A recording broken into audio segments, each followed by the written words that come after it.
I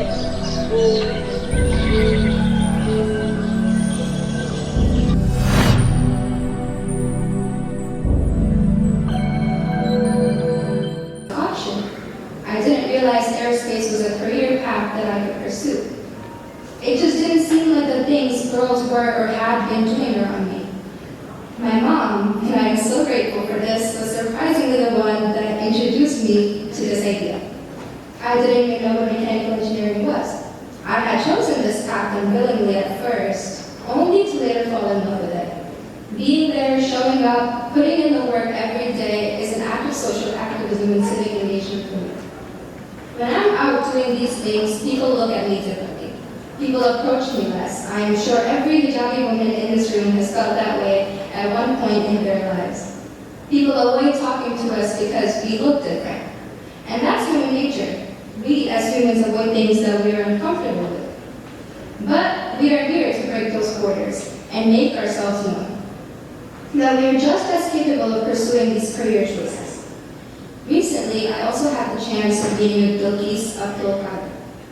She was an aspiring Olympic basketball player who was denied entry due to her wearing a hijab, even though that hijab was specifically constructed to be durable for sports. As a runner myself, I found her story very inspiring. But it also ended up inspiring a huge community of hijabi basketball players, which led to enforcing change.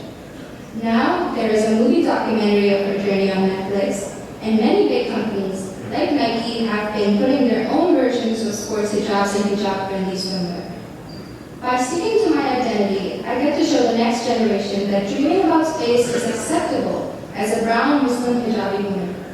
The need for role models is so important as it shows that being a Muslim hijabi woman in STEM does not require compromising your identity, but rather enriches the field with diverse perspectives. There are already so many initiatives being taken to pave this way for us. NASA's Artemis mission, which is set to launch in November 2024, will put the first man and first woman and the first man of color on the moon. Diversity is not just a matter of fairness, but also a way to unlock the full potential of the industry.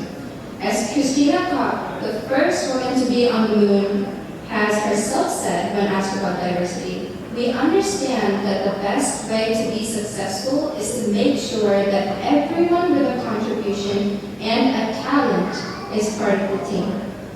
Thank you again, everyone, for being here today with us. Now, I would like to invite Sarah Mook. She is a PhD student in Islamic Studies at NYU, and she will be our MC for today.